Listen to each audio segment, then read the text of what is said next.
Good morning, student. Today I will discuss concurrency control. In a multi-programming environment where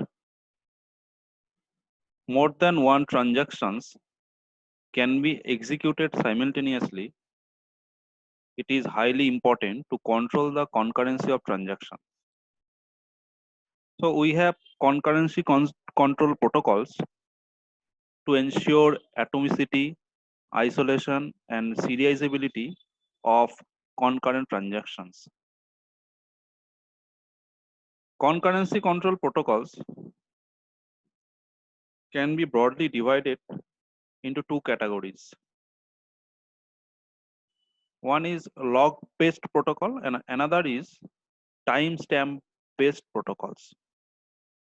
In a log based protocol, database systems equipped with log based protocols use a mechanism by which any transaction cannot read or write data until it acquires an appropriate log on it.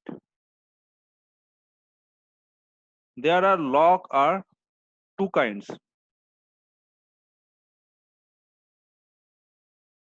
binary logs and shared or exclusive logs. In binary logs, a data item can be in two states. It is either locked or unlocked. But in case of shared or exclusive lock, this type of locking mechanism is differentiate the lock based on their use. If a lock is acquired on a data item to perform write operation, then it is an exclusive lock and it allow more than one transaction to write on the same data item, and it would lead the database into an inconsistent state. Read logs are shared because no data value is being changed. There are four types of log protocols available: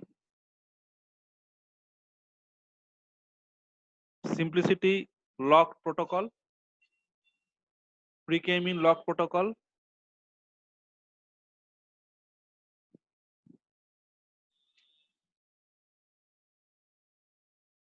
two-phase locking protocol, and strict two-phase locking protocol. In simplicity log protocol, it allows transactions to obtain a lock on every object before a write operation is performed. And transaction may unlock the data item after completing the write operation.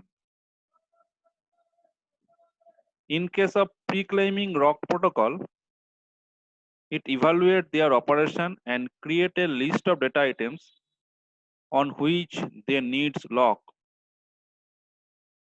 Before initiating an execution, the transaction requires the system for all the locks it needs beforehand.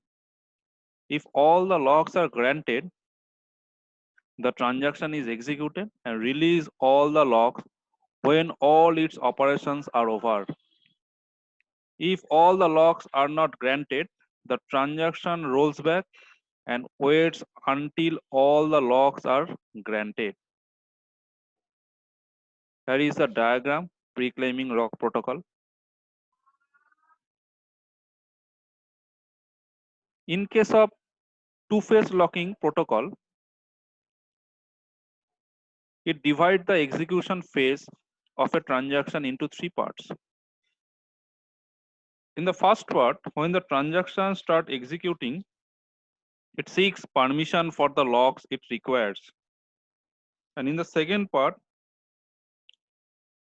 is where the transaction acquire all the locks. As soon as the transaction release its first lock, the third phase start And in this phase, the transaction cannot demand any new lock, and it only releases the acquired locks. So here is the lock acquisition phase, and here is the releasing phase of two-phase locking protocol. And it has two phases. One is growing phase, where all the locks are being acquired by the transaction, and the second phase is shrinking phase, where the locks held by the transaction are being released. To claim an exclusive lock, a transaction must acquire a shared lock or read lock and then unplug it to an exclusive lock. Next, strict two-phase locking protocol. The first phase of strict two protocol is same as two-phase locking protocol.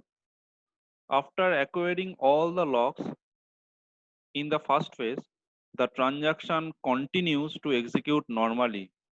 But in contrast to 2PL, strict 2PL does not release a lock after using it. Strict 2 protocol holds all the locks until the commit point and release point, all the locks at a time. Here is a diagram of two-phase locking, strict two-phase locking protocol. Next, timestamp based protocol. It is the most commonly used concurrency protocol in transaction. This protocol use either system time or logical counter as a timestamp, and it manages the order between the conflicting pairs among transactions at the time of execution. Whereas timestamp based protocols start working as soon as transaction is created.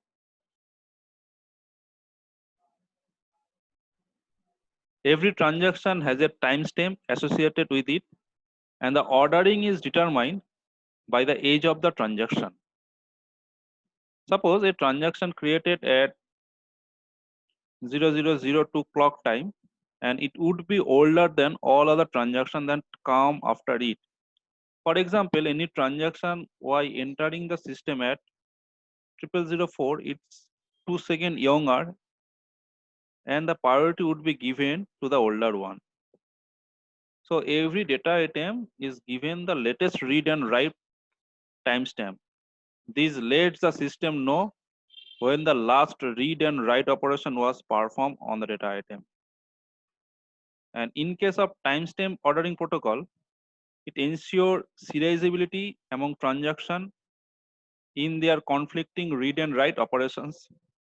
And it's responsibility of the protocol system that the conflicting pair of tasks should be executed according to the timestamp value of the transaction.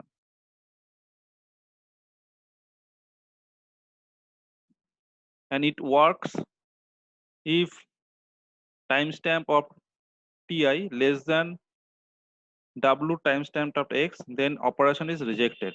But in case if timestamp Ti greater than equals to W timestamp X, operation executed. So all data items of timestamps are updated.